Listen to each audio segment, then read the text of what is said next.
Glória a Deus, irmãos e irmãs. Nós vamos compartilhar da palavra do Senhor, né?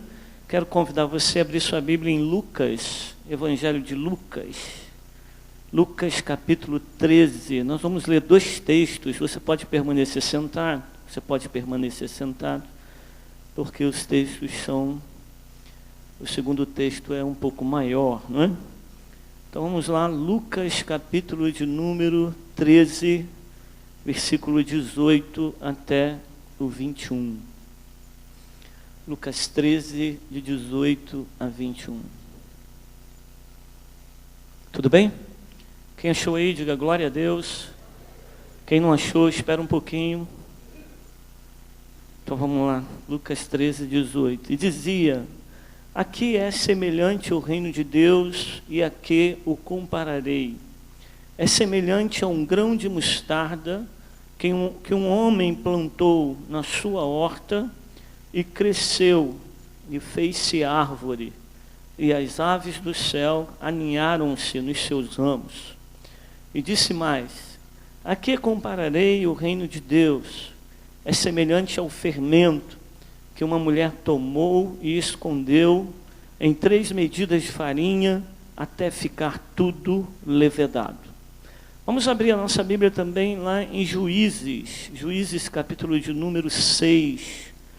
É o texto que fala sobre Gideão. Juízes está lá no início da Bíblia, depois lá de Deuteronômio, Josué, aí vem os Juízes. Juízes capítulo de número 6, nós vamos ler do 1 até o 16. Amém? Hoje, irmãos, a gente quer falar sobre o insignificante, o improvável e o escondido. Amém? O insignificante, o improvável e o escondido. E Gideão é esse homem que em alguns momentos ele é insignificante, improvável e escondido, né? Então, quando eu for citar aqui o nome de Gideão, pode ser que eu utilize alguns desses adjetivos antes do nome dele. Amém? Podemos ler? Gideão, Juízes, capítulo de número 6, verso 1. Fizeram os filhos de Israel que era mal perante o Senhor. Por isso o Senhor os entregou nas mãos dos midianitas por 7 anos, prevalecendo o domínio dos midianitas sobre Israel. Fizeram estes para si, por causa dos midianitas, as covas que estão nos montes, e as cavernas, e as fortificações. Porque cada vez que Israel semeava, os midianitas e os amalequitas, como também os povos do Oriente, subiam contra ele. E contra eles se acampavam, destruindo os produtos da terra, até a vizinhança de Gaza, e não deixavam em Israel sustento algum, nem ovelhas, nem bois, nem jumentos. Pois subiam com os seus gados e tendas, e vinham como gafanhotos em tanta multidão, que não se podiam contar, nem a eles, nem aos seus camelos, e entravam na terra para destruir. E assim Israel ficou muito debilitado com a presença dos midianitas. E então os filhos de Israel clamavam ao Senhor. Tendo os filhos de Israel clamado ao Senhor por causa dos midianitas, o Senhor lhes enviou um profeta que lhes disse: assim diz o Senhor Deus de Israel: eu é que vos fiz subir do Egito e vos tirei da casa da servidão. E vos livrei da mão dos egípcios e da mão de todos quantos os oprimiam. E os expulsei de diante de vós e vos dei a sua terra. E disse: eu sou o Senhor vosso Deus. Não temais os deuses dos amorreus, em cuja terra habitais. Contudo, não destes ouvidos à minha voz. Então veio o anjo do Senhor e assentou-se debaixo do carvalho que está em Ofra, que pertencia a Jorrais, a Biesrita.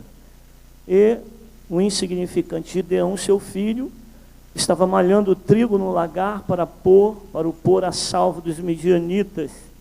Então o anjo do Senhor lhe apareceu e lhe disse: o Senhor é contigo, homem valente.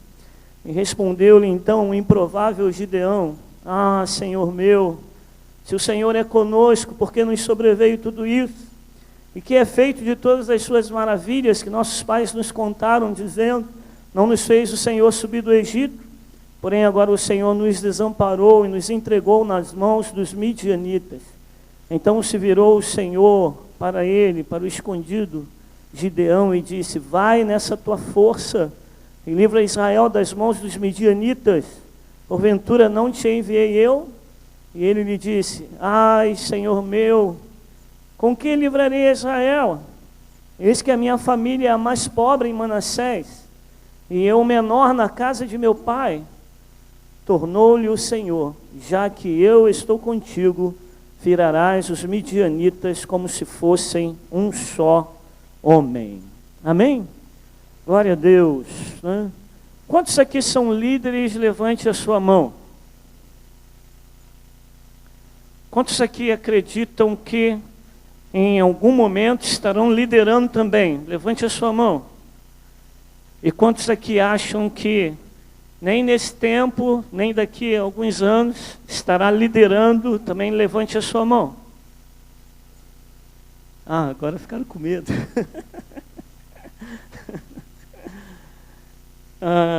E é isso mesmo que acontece. Quando a gente fala de liderança, a gente recua um pouco. Nós hoje vivemos um tempo em que a gente pode dizer que nós estamos vivendo um tempo da crise da liderança. Em muitas áreas, sejam elas empresariais, familiares, né, profissionais, área política e outras que a gente pode dizer aqui, faltam líderes. Faltam líderes também na igreja. Faltam líderes. Na verdade, é o contrário. Não faltam líderes. Faltam pessoas que assumem essa condição de líderes. Na verdade, queridos, o que eu, o pastor Guto, o pastor Evander, alguns líderes que estão aqui, não é? E alguns dos demais irmãos que estão aqui também, quando a gente perguntou quem é que é líder ou pretende daqui a algum tempo liderar, levante a sua mão, nós queríamos que todos vocês levantassem as mãos. Todos, olha, eu não sou líder agora, mas eu creio que eu vou liderar. Eu me vejo liderando. Porque o chamado de Deus para você é um chamado para a liderança. Amém? Quem recebe isso aqui? Você recebe? O chamado de Deus para você é um chamado para a liderança. Lá em Gênesis capítulo 1, versículo 26, 27, a gente vê o Senhor na criação do homem dizendo: façamos o homem à nossa imagem, conforme a nossa semelhança. Domine ele, domine ele. Essa expressão dominar é governar, é liderar, é gerenciar, né? Domine ele sobre os peixes do mar, sobre as aves dos céus, sobre os animais grandes de toda a terra e sobre todos os pequenos animais que também se movem rente ao chão. Criou Deus o homem à sua imagem, a imagem de Deus criou, homem e mulher os criou. Deus os abençoou e lhes disse: sejam férteis, multipliquem-se, encham e subjuguem a terra. Dominem sobre os peixes do mar, sobre as aves dos céus, sobre todos os animais que se movem pela terra. Então, desde o início da criação, quando Deus cria um homem e a mulher, quando Deus os chama com um propósito, com uma direção para dominar, para liderar, para governar. E essa era a vontade do Senhor para o homem desde a sua criação. Também lá em Deuteronômio 28, 13. Esse eu gostaria que você abrisse para você acompanhar junto comigo, que é um texto rápido, né? Mas você podia até grifar isso aí na sua Bíblia.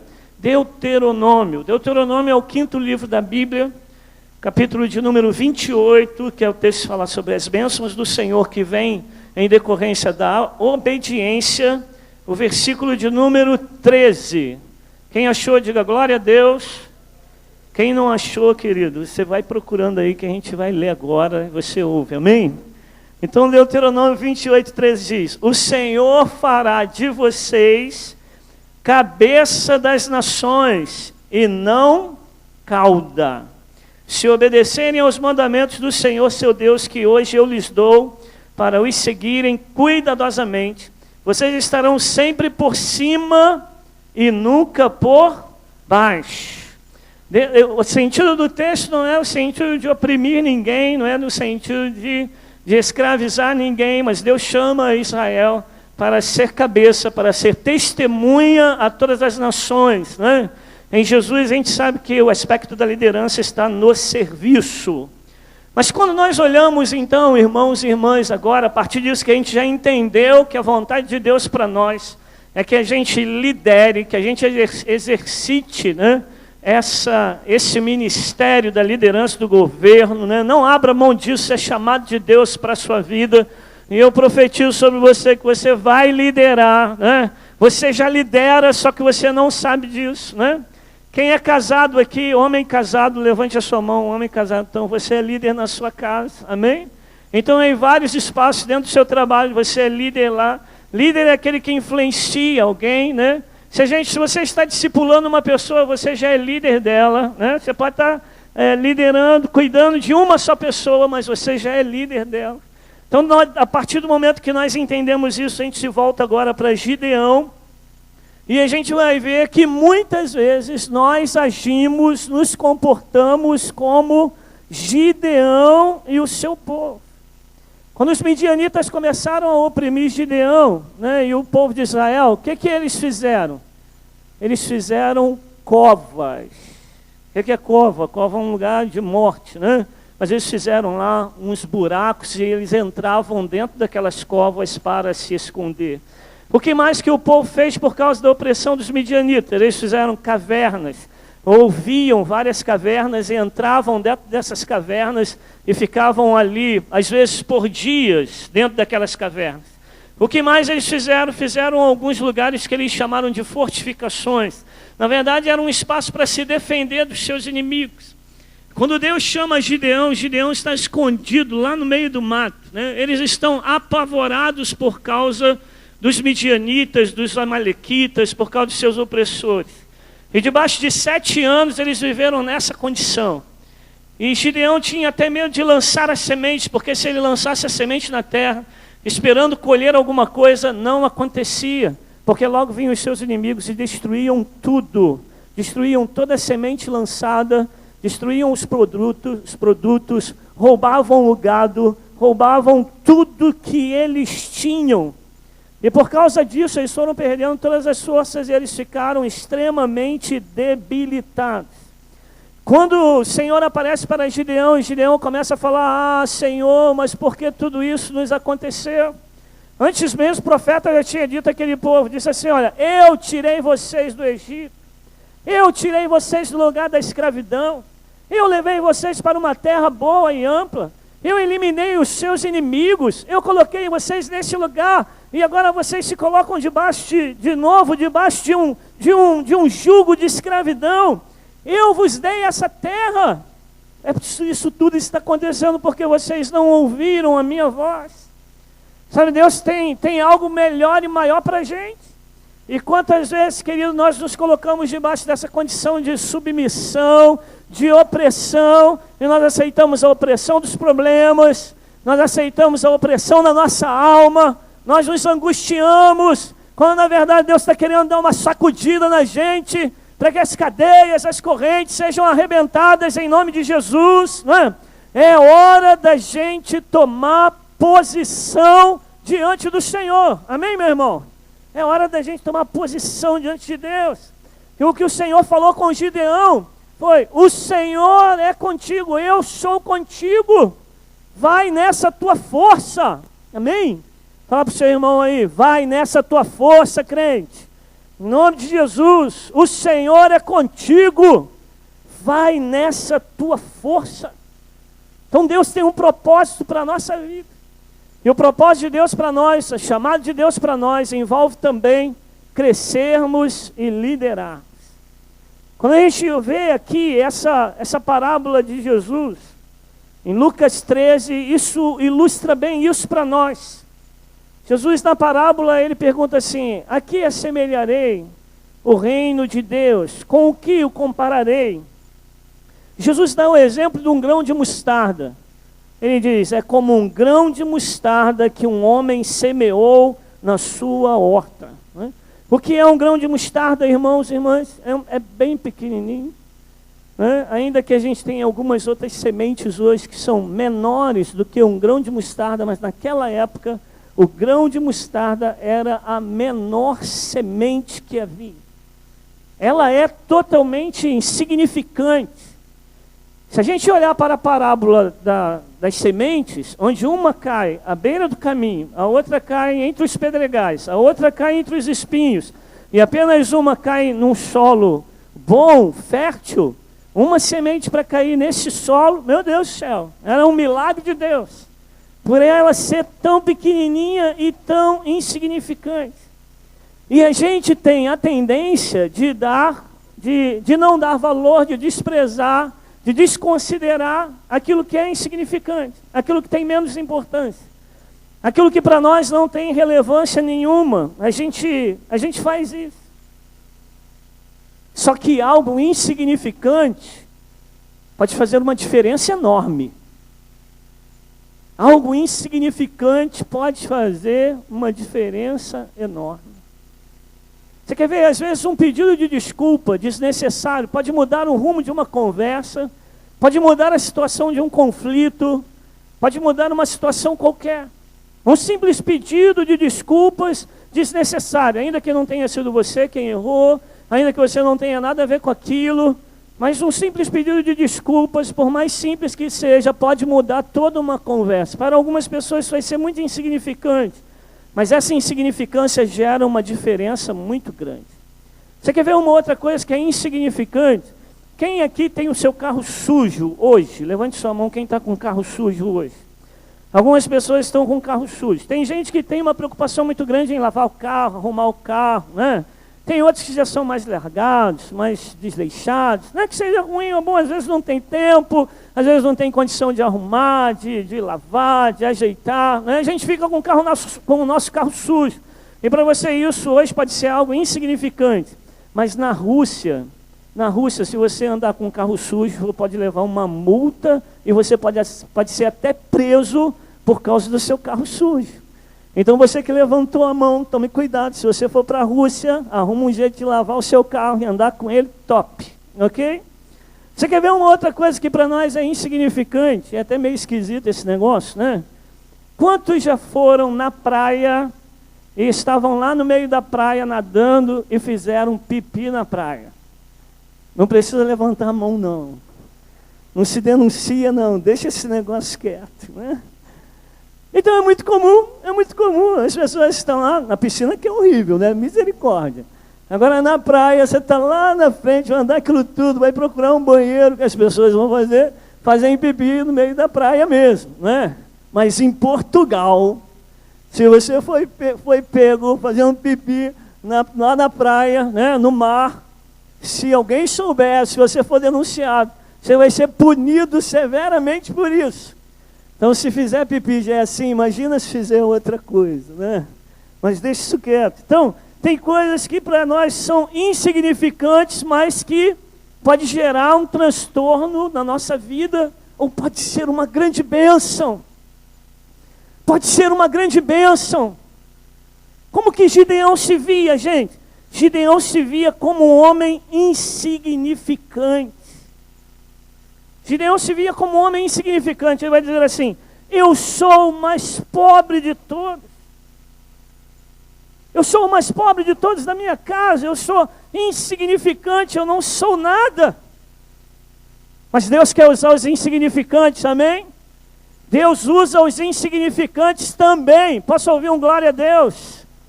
Às vezes a gente se acha insignificante, sem valor, né? No meio de uma multidão, quem sou eu? Que diferença eu faço? Mas Deus pode usar todos nós, ainda aqueles que se acham insignificantes, para uma grande obra. Glória a Deus. A gente coloca, às vezes, alguns critérios, irmãos, sobre essa questão de liderar, que não é verdade. Todos nós podemos liderar. Fala para o seu irmão aí do teu lado: você pode liderar. Fala com ele: você pode liderar. A nossa tendência é desclassificar, é diminuir, ou a gente criar um monte de exigência para essa questão a respeito de nós mesmos ou das outras pessoas em relação a liderar. Quando a gente fala assim, ó, Deus está chamando você para liderar, aí o que você diz? Quem? Eu? Ah, eu não, peraí, eu não posso, manda um outro. Isso é muito comum. Quando Deus chamou Moisés, Moisés falou, eu não, eu sou gago, eu tenho dificuldade, manda outro. Quando Deus chamou a Jeremias, Jeremias falou, eu sou uma criança, para mim não dá. Quando Deus chamou a Isaías, Isaías falou assim, eu sou um homem pecador, para mim não dá. Mas a todos esses Deus chamou, a todos esses Deus confirmou, a todos esses Deus abençoou tremendamente na sua obra. Mas nós somos muito exigentes com a gente mesmo, com os demais líderes. A gente acha que o líder precisa saber de tudo. O líder não precisa saber de tudo, ele nem sabe. A gente acha, irmãos e irmãs, que líder precisa, para eu liderar, eu preciso ter muito tempo de igreja. Para você liderar, você também não precisa ter muito tempo de igreja. Tempo é uma questão relativa aí, Deus é que sabe. A gente como líder, a gente acha que não podemos errar nunca, ou aqueles que lideram não podem errar nunca. Isso também não é correto, não é assim. O líder também erra, o líder também falha, o líder também tem dificuldades. E nós fugimos da questão da liderança porque nós olhamos para nós mesmos, em vez de nós olharmos para Cristo. A gente precisa olhar para Cristo, amém? Quando Deus chama a gente, o que a gente costuma falar? Eu não estou capacitado ainda para isso. Não é assim que a gente diz? Eu não estou capacitado. A gente chama as pessoas Deus chama as pessoas para a obra dele e a gente diz, não, eu não me sinto seguro ainda, eu não estou preparado ainda para isso. Deus está chamando você hoje, nesse tempo. A gente diz assim, não, eu ainda não estou disposto a isso, eu não quero viver isso na minha vida. Só que tem algumas coisas. Primeiro, Deus capacita a gente, amém? Deus é que capacita, Deus é que prepara, em Deus está a nossa segurança. E se Deus está chamando a gente para liderar, e eu digo não, eu estou desobedecendo até mesmo a vontade de Deus, a palavra de Deus. Eu não devo agir dessa forma, correr disso. Vocês olham como Deus abençoou a vida de Gideão, esse homem insignificante que se achava que não era nada, porque havia naquela cidade uma imagem de Baal. Baal também é chamado de Senhor, mas era uma imagem de idolatria. O povo de Israel se rendia a essa imagem. Essa imagem tinha sido construída pelo pai de Gideão. E o Senhor foi lá e falou com Gideão assim, olha, derruba, porque é a partir disso que eu vou fazer uma grande obra e eu vou libertar vocês. Gideão ainda com medo, mesmo tendo a confirmação do Senhor, ele vai lá de madrugada, vai de noitinha, reúne uns 10 homens, e ele vai lá e derruba a imagem de Baal. A partir dali Deus começou a realizar uma grande obra, porque aquele Baal reinava sobre aquela cidade já há 7 anos. E esse moço insignificante foi lá e derrubou aquela imagem. E ainda que ele tivesse ido lá de madrugada, não queria ser visto por ninguém. Mas no outro dia a cidade inteira já estava sabendo quem foi que derrubou a imagem de Baal. Foi Gideão. Naquele dia Deus trocou, o nome de Gideão passou a ser outro, passou a ser Jerubaal, porque ele foi lá e derrubou, destruiu, quebrou o jugo daquela idolatria, renovou a aliança daquele povo com Deus. Daquele dia em diante não havia mais idolatria a Baal naquela cidade. Deus mudou. E eu creio que Deus pode usar você, ainda que você se ache insignificante, para renovar a aliança de pessoas com Deus, para quebrar jugo de escravidão dentro da sua casa, dentro dessa cidade. Deus é poderoso para fazer. Querido, eu creio que Deus pode fazer muitas coisas e tremendas coisas através da sua vida. Só que a gente precisa tomar uma posição diante dele. Eu não posso ser mais apenas um irmão consumista, ou seja, aquele que vem no culto, ele ouve a palavra, ele recebe a palavra, ele tem obediência à palavra, mas ele só vive assim, ele só fica nisso, os anos vão passando e fica nisso, e se acha despreparado, se acha incapacitado. Querido, chega desse negócio. Deus está chamando você para ser um discipulador, aleluia. Deus está chamando você para começar a produzir coisas e não apenas consumir coisas. Deus tem um propósito diferente para a sua vida que vai além da gente vir aqui assistir o culto. Deus não quer que você seja apenas uma pessoa que vem e assista cultos. Deus quer que você seja um adorador a Ele. um adorador da presença dEle, da glória dEle. Você pode sim, amém? Fala para o seu irmão, você pode, fala com ele, você pode. Nós somos na presença do Senhor sacerdotes reais, aleluia. Deus não está contando só com os pastores nesse trabalho, não. Deus está contando com você. Fala assim junto comigo: Senhor Jesus, pode contar comigo. Eu creio que o Senhor é poderoso para fazer esta obra na minha vida. Eu posso, eu creio, você pode, né? Você pode, não é só falar com seu irmão, você pode, irmão, mas você, olhe para você mesmo, diga, eu posso, amém? E Deus quer realizar isso na sua vida. Então esse homem insignificante, como um grão de mostarda, Deus agiu poderosamente na vida dele. E esse grão de mostarda, o que acontece com esse grão de mostarda? Esse grão de mostarda cresce. O grão de mostarda insignificante cresce e se torna uma árvore. Muitas pessoas não vão considerar árvore de mostarda, mas uma planta de mostarda, ela chega a aproximadamente 2,40 metros, né? É uma planta, dá suas flores, né? Dá ali a mostarda, é bênção, amém? Mas se você olhar 2,20 metros, 2,40 metros, aquele grão de mostarda tão pequenininho se tornar nisso, a ponto das aves dos céus virem e ali fazerem os seus ninhos, quer dizer, algo sobrenatural, algo improvável. Se você olhar o grão de mostarda e olhar a planta, olhar o grão de mostarda, olhar a planta, meu Deus, isso aqui é improvável. Isso aqui é improvável.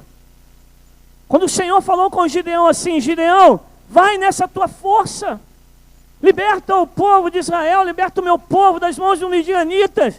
Gideão olhou para ele e falou assim, Senhor, eu sou o menor na casa do meu pai, eu sou o mais pobre, e agora também, Senhor, eu sou o menor na casa de meu pai. Senhor, eu sou improvável. Chama o meu tio, chama o meu primo. Senhor, eu vou chamar o meu irmão agora para o Senhor poder realizar isso. O improvável é aquilo que não há probabilidade para ocorrer, para acontecer. Mas assim como Deus age e trabalha através dos insignificantes, Deus age e trabalha através daquilo que também é improvável. E a Bíblia está cheia de coisas improváveis. Você se acha improvável? Querido, hoje você não vai mais se achar um improvável. Hoje você não vai se achar mais um insignificante. Hoje Deus quer que você não seja mais um homem ou uma mulher que vive escondido, não. Olha para Sara. Sara teve um filho com 90 anos, que coisa improvável.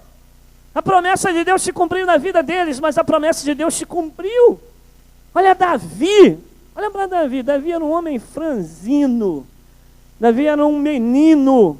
Quando Deus chamou ele, e ele foi lá levar marmita para os seus irmãos, que nem soldado nem guerreiro ele era, para enfrentar um gigante de 3 metros e pouco de altura, e ele vence. Queridos, eu também era um improvável. Quem aqui já foi um improvável? Levanta a mão. Quem já foi um improvável? Eu já fui um improvável. Eu queria ser militar de todas as formas. Quero ser militar, quero ser militar, quero ser militar. As pessoas olhavam para mim e riam de mim. Riam assim na lata, né? Nem disfarçavam não, riam na lata. Mas eu vi a mão de Deus comigo, né? E foi só a mão de Deus comigo mesmo, porque o uniforme era... Não tinha uniforme para mim, pra você ter ideia, né? Eu fui primeiro tenente do exército, quase capitão. Eu tinha 1,83 m na época, né? Você vai diminuindo de tamanho quando você vai envelhecendo, né? Eu não sei quanto que eu tenho não, mas deixa quieto. Mas na época eu tinha 1,83 m, eu tinha 55 quilos. Eu casei com 55 quilos, hoje eu tenho 80 quilos. Olha isso, Arão. Imagina eu com 55 quilos, era um improvável. No dia do teste físico no exército para poder entrar, o pessoal olhava para mim e ria. No dia que eu fui no exército para me alistar pela primeira vez, o soldado lá, soldado prepotente chegou para mim e falou assim, aqui não está dando doce não. Aqui não está dando doce não, volta para casa, menino, volta para casa. Né? E o improvável aconteceu. Que eu fazia coisas que o pessoal não conseguia fazer. Né? O improvável aconteceu, porque eu era muito eficiente naquilo que fazia. Para vocês terem ideia, por algumas vezes eu conduzi os exercícios físicos de toda uma tropa. 300 soldados e eu conduzia os exercícios físicos daqueles soldados. Né?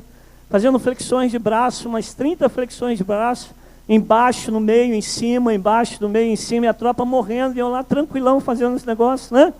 Mas eu era um improvável. Deus realizou através do improvável coisas tremendas, Deus vai realizar coisas tremendas através da sua vida também. Gideão era um homem improvável, mas Deus agiu na vida dele. Davi era um improvável que derrubou o gigante. Raabe era prostituta improvável e Deus fez dela uma princesa. Raabe se tornou lá parte da genealogia de Jesus. Glória a Deus. Eu creio num Deus que age nos improváveis. Sabe por quê? Porque não depende de mim nem de você. Aleluia! Depende da graça de Deus. As coisas acontecem na nossa vida e no reino de Deus por causa da graça. E não por causa de mim ou de você. Não depende da minha sabedoria, da minha capacidade, da minha força, da minha inteligência, nem meu, nem seu. É graça de Deus. Ministérios frutíferos acontecem por causa da graça de Deus. Sem Ele, sem Jesus, nada nós podemos fazer. Eu e você, nada podemos. Diga assim, ó, eu nada posso, mas eu posso todas as coisas naquele que me fortalece. Amém? Posso ouvir um glória a Deus? Gideão falou, eu sou o menor da casa do meu pai. Quando ele disse isso, ele está dizendo, eu sou o mais moço, sou o mais recente, né? Eu sou o mais vergonhoso, eu sou o mais tímido, eu sou o mais medroso. Você já se comparou com alguém e já falou assim, ó, eu sou o mais tímido de todos? Você já se comparou com alguém e diz assim, eu tenho mais vergonha do que todos, eu não consigo falar em público, eu não consigo abrir a minha boca? Você já olhou para a sua própria vida, para o seu passado, e já pensou assim, não tem alguém mais traumatizado do que eu? Não tem alguém mais ferido do que eu? Tem gente, querido, que está carregando traumas, que está carregando culpas, e por causa disso não se acha capaz diante do Senhor. Se acha improvável, mas Deus é o Deus dos impossíveis. E Deus realiza coisas impossíveis, amém? Aquele homem improvável, nosso Gideão improvável aqui, fez algo maravilhoso. Os midianitas mais os amalequitas eram mais ou menos 135 mil soldados, acampados bem próximo ali daquela região onde Gideão morava com a sua família e com a sua tribo. Sabe quanto eram os de Gideão? Nenhum até agora. Eram Gideão e mais 10. Mas Deus toma Gideão com força e ele começa a reunir um grupo de homens, convida os homens, convida os guerreiros, chama outras tribos, nós vamos lutar contra os midianitas, nós vamos na força que o Senhor nos dá. E ele conseguiu reunir 32 mil pessoas. Eram 32 mil soldados contra 135 mil soldados. Já era uma guerra desproporcional. Nenhum de nós, racionalmente falando, entraria numa guerra com 30 mil soldados para guerrear com 135 mil soldados do outro lado.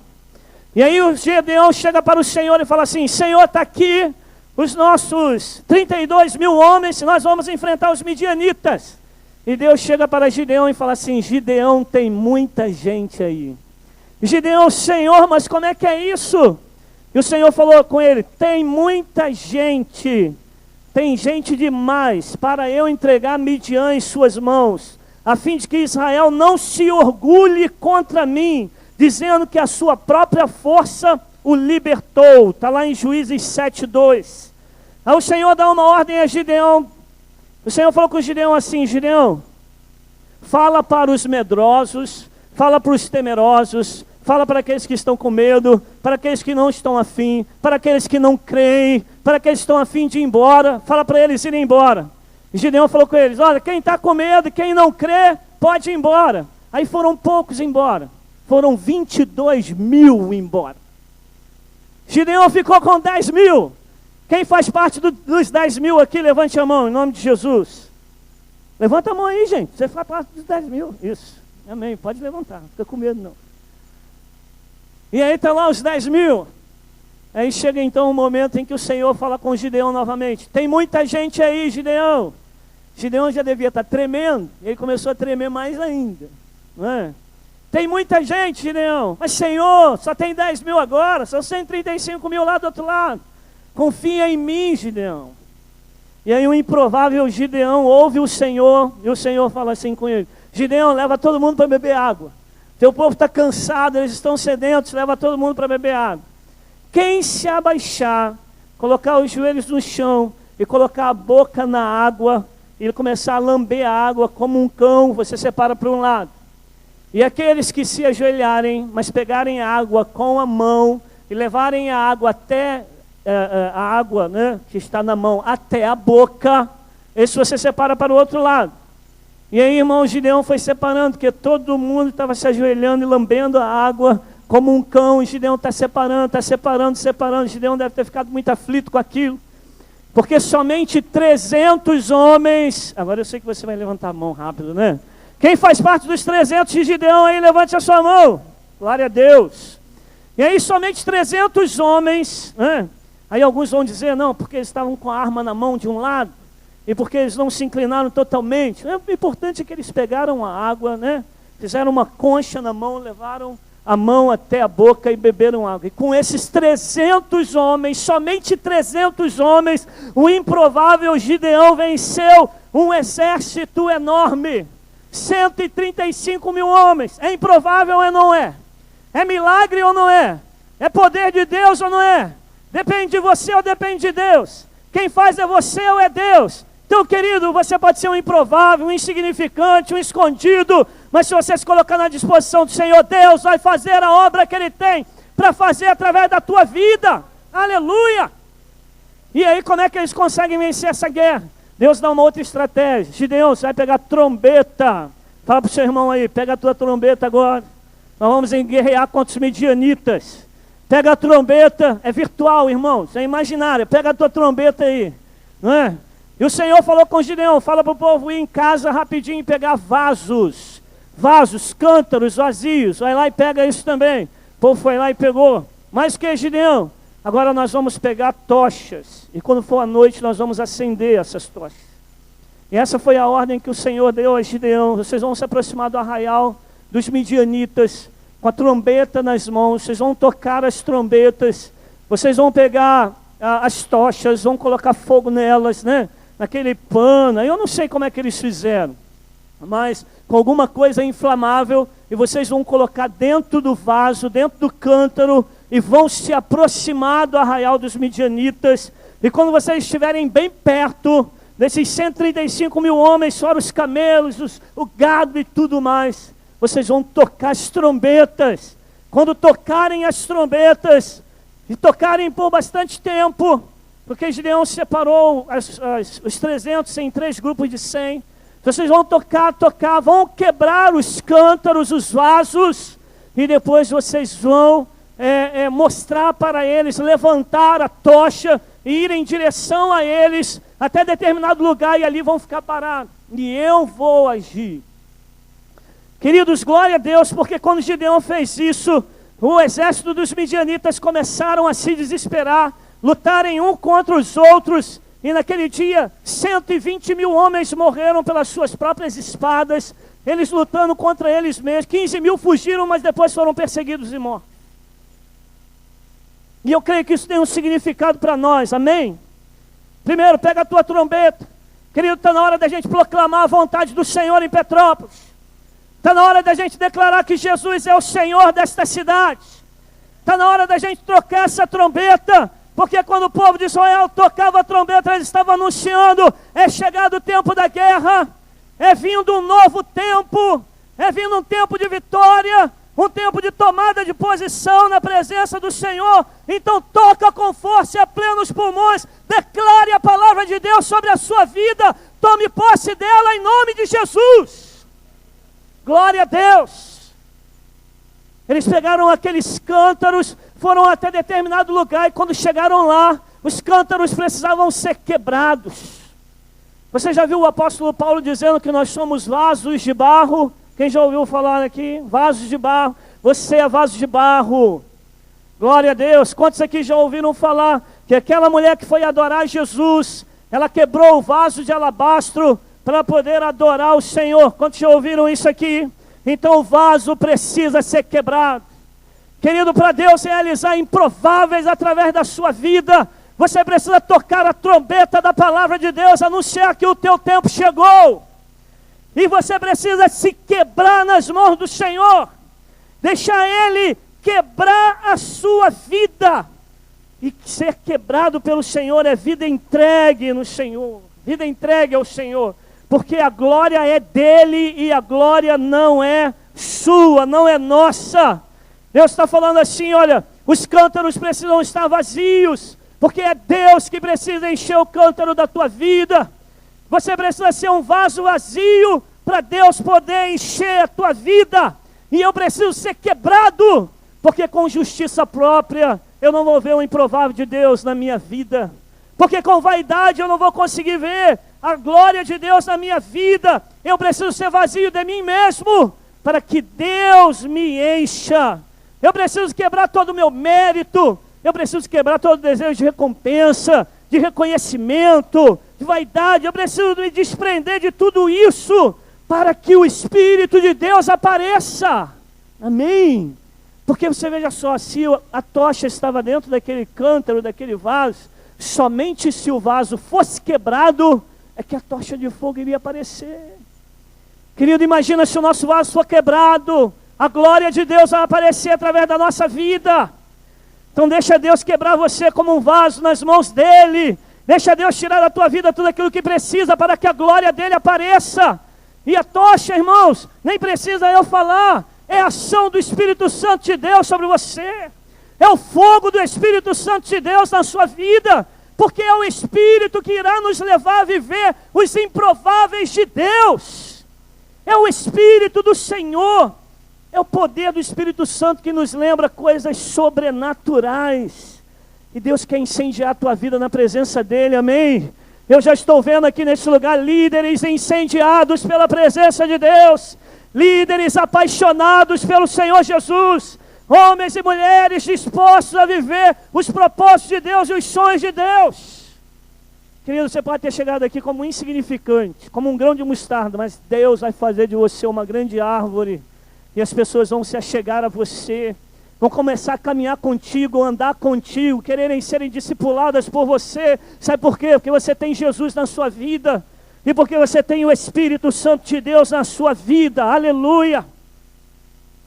Então esse é o poder do Espírito Santo de Deus.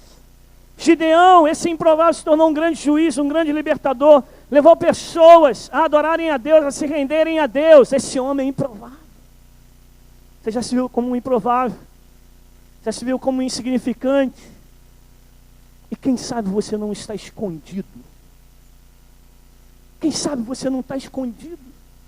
Porque Jesus falou que o reino dos céus, o reino de Deus, é como uma porção de fermento que é colocado debaixo de 3 medidas de farinha, e ali há um processo de fermentação, de levedura, e aquela massa cresce. A massa cresce, mas o fermento está lá dentro, escondido. Sabe, às vezes nós somos escondidos. Gideão estava escondido. Gideão estava escondido atrás do medo. Às vezes a gente está escondido atrás do nosso medo. Você tem medo? Também já tive muito medo. Eu já tive muito medo. Medo de se entregar, medo de abrir mão da fábrica onde eu trabalhava, medo de ir para tal lugar. Já tive muito medo. Não tenha medo. Medo de ficar desempregado. Deus me deixou 1 ano e 8 meses desempregado, sem nada. Deus falou assim, você não precisa ter medo. Às vezes você tem medo que o teu passado venha à tona, seu passado de marca, seu passado de ferida. Não tenha medo. Deus tem um futuro tremendo para você à sua frente. Você não precisa deixar que a sua vida hoje seja determinada pelo teu passado. Não muda essa história em nome de Jesus. A gente fica apresentando um monte de justificativa diante de Deus. Aí a gente fica escondido atrás disso tudo. Não, meu irmão. São desculpas falidas já, justificativas falidas, não. Como Gideão, muitas vezes nós, irmãos, estamos escondidos. Deus tem talento eu vejo daqui, a gente vê homens e mulheres cheios de talentos, homens e mulheres que são uma preciosidade diante de Deus, homens e mulheres que já foram usados pelo Senhor no passado e hoje não estão mais, homens e mulheres que esconderam o seu talento, enterraram o teu talento. Bota esses talentos para fora, querido. Toma posição em nome do Senhor, porque Deus é contigo. Nós estamos escondidos. Há um fogo ardente em você, mas está escondido atrás de um vaso, de um cântaro que não quer se quebrar. Mas se esse vaso se quebrar, que sou eu e você, quando a glória de Deus se manifestar, meu Deus do céu, ninguém segura. Moisés também estava escondido, não estava? Moisés estava escondido lá na casa de Jetro, seu sogro. Ele casou, ficou lá no meio do deserto, estava escondido lá, escondido de Faraó. Deus foi lá e achou ele. Davi também estava escondido atrás das ovelhas, lá do seu pai. Ninguém nem tinha reconhecido Davi na hora que Samuel foi lá até a casa dele. Estava lá escondido. Mas quem que estava escondido? Gideão estava no mato escondido. Onde estava Elias? Elias estava dentro da caverna, escondido também. Meu irmão, talvez você esteja escondido. Mas hoje é dia de chegar para Deus e falar assim: Deus, eis aqui a minha vida. Faz da minha vida aquilo que o Senhor deseja e quer. Eu quero me quebrar na tua presença. Eu quero viver os teus sonhos e os teus propósitos. Os maiores guerreiros de Davi estavam escondidos dentro de uma caverna. Davi levantou 400 homens, foram os seus maiores guerreiros. Eles estavam escondidos dentro daquela caverna. Eram endividados, desprezados, humilhados, homens sem dignidade alguma, homens que o mundo não dava mais valor. Mas quando Davi chegou lá, o insignificante, o improvável Davi também chegou ali, o qual Deus tinha ungido como rei de Israel. Aqueles 400 homens foram tomados de ânimo, de força, de fé, e eles foram homens valentes. Não foram como Davi, mas eles eram homens leais, fiéis, homens de honra, homens apaixonados. Talvez Deus não queira que você seja um pastor, uma pastora, um missionário, uma missionária, mas eu sei que Deus tem um chamado para você de discipular vidas. Eu sei que Deus tem um chamado para você para ganhar pessoas, para cuidar de pessoas, para ser bênção. Deus tem talentos aí. Assim como você levantou a sua trombeta, assim como você pegou esse vaso, tem essa tocha de fogo na mão, se apresenta diante do Senhor. Vamos viver os propósitos de Deus. Aí tem um negócio que eu termino aqui, que eu acho que é muito significante para nós. Aquele fermento foi colocado debaixo de 3 medidas de farinha, sim ou não? Sim. Eu não acho que essas 3 medidas de farinha estavam lá para casa. 3 medidas de farinha, farinha beça. 3 medidas de farinha era como se fosse 50 quilos de farinha, dá para fazer muita coisa. Mas eram 3 medidas de farinha. Sabe, às vezes a gente passa um tempo escondido. Todos nós passamos um tempo escondido. E a gente fica escondido debaixo das medidas de farinha. A primeira medida de farinha é o tempo de Deus. Deus tem um tempo para nós. É o seu Kairos. É um tempo, não um tempo Cronos. Não é porque você tem um ano na igreja que você não pode ser um líder e não pode deixar Deus cumprir os propósitos dele na sua vida. E nem porque você tem 20 anos que você agora tem que ser um líder por causa disso. Deus é que tem o tempo dele para nós. O Kairos de Deus. Nós que estamos escondidos debaixo dessa medida de farinha, quando der o tempo de Deus, pronto, vai estar tudo pronto, levantado, essa é a chegada da nossa hora. A segunda medida de farinha, irmãos, é o tempo do processo, do relacionamento, da intimidade com Deus e do conhecimento. Essa é a segunda medida de farinha que nós precisamos nos colocar debaixo dela, antes que tudo esteja pronto, porque Deus quer ter um tempo de intimidade, de relacionamento com você. E a terceira medida de farinha, e a última, irmãos, é o tempo do tratamento de Deus. Quando nós passamos pela medida do tempo, quando nós passamos esse processo de intimidade, quando a gente passa por esse tempo de tratamento onde Deus está nos forjando, que é o tempo de aperfeiçoamento, assim como o texto termina lá, e tudo então foi levedado e ficou pronto, assim é o Senhor na sua vida e na minha vida. O teu tempo já pode ser hoje, pode ser já, ou você pode estar escondido debaixo de uma medida de farinha, mas esse tempo vai chegar em nome de Jesus. Só que você precisa crer Eu preciso crer que esse tempo vai chegar.